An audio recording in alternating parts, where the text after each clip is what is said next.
Hi అండి. Welcome back. Summer వచ్చేసింది. ఈజీగా కుల్ఫీ మనం ఇంట్లోనే చేసుకొని హ్యాపీగా తినొచ్చు.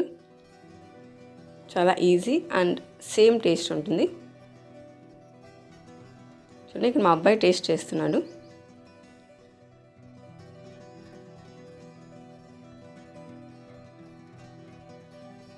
ఇక్కడ జీడిపప్పు, బాదం, పిస్తా, కొన్ని ఇలాచీ ఇవన్నీ కొంచెం మిక్సీకి పెట్టేస్తున్నా. ఫైన్ పౌడర్ అంతా కొంచెం. ఇది కస్టర్డ్ పౌడర్, కొంచెం మిల్క్ యాడ్ చేసి మిక్స్ చేసి పక్కన పెట్టుకుంటున్నా. ఇది ఆప్షనల్, మీకు ఇష్టం ఉంటే వేయచ్చు లేదా వద్దు. ఇక్కడ నేను చిక్కటి పాలు తీసుకున్నా. ఆరెంజ్ ప్యాకెట్ వస్తుంది కదా, అవి ఉడికించండి. ఇలా పొంగు వచ్చాక మనం మిక్స్ చేసి పెట్టుకున్నాం కదా కస్టర్డ్ పౌడర్, అది కూడా వేస్తున్నా. స్లోగా వేస్తూ బాగా తిప్పేసేయండి.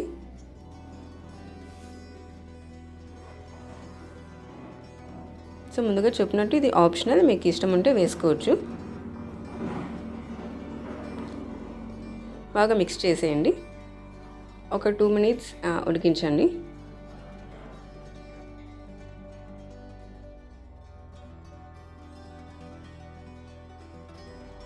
చాలా ఈజీగా చేసుకోవచ్చు. ఇక్కడ నేను 1/2 లీటర్ తీసుకున్నా. చిన్న స్పూన్తో ఒక 4 spoons షుగర్ వేస్తున్నా. మీకు స్వీట్నెస్ ఎక్కువగా కావాలంటే ఎక్కువగా వేసుకోవచ్చు లేదా తగ్గించండి.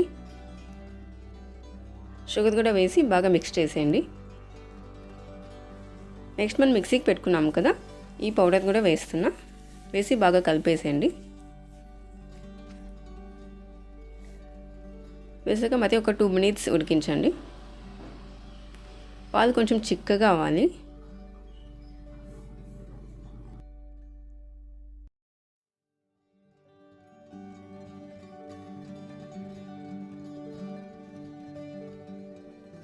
స్టవ్ ఆఫ్ చేశాను. ఈ స్టేజ్లో పాలు చిక్కగా అయ్యాయి. పూర్తిగా చల్లారాకే మనం ఫ్రిడ్జ్లో పెట్టుకున్నాం. చూడండి, చల్లగా చేసేసాను. అప్పుడు ఇంకొంచెం చిక్కగా కనిపిస్తుంది మనకు.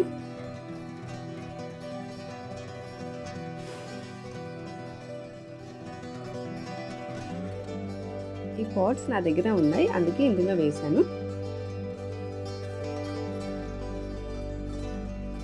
సో మన దగ్గర కాఫీ గ్లాసెస్ ఉంటుంది కదా, అందులో వేసేయండి. ఐస్ క్రీమ్ స్టిక్స్ ఉంటే ఇంకా నీట్గా కుల్ఫీ షేప్లో మనకు వస్తుంది.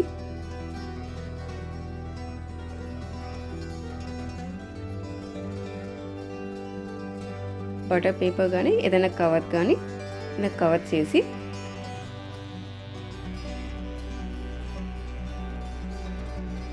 ఇక్కడ ఐస్ క్రీమ్ స్టిక్ని పెట్టేసేయండి.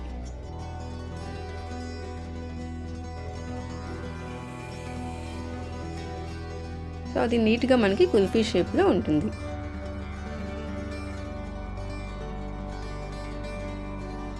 ప్రస్తుతానికి ఒక స్టిక్కే ఉంది, అందుకే ఒకటే పెట్టాను.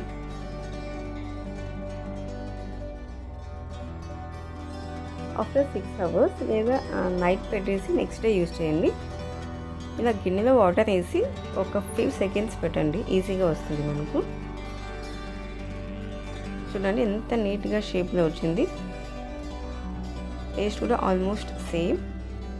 Thanks for watching.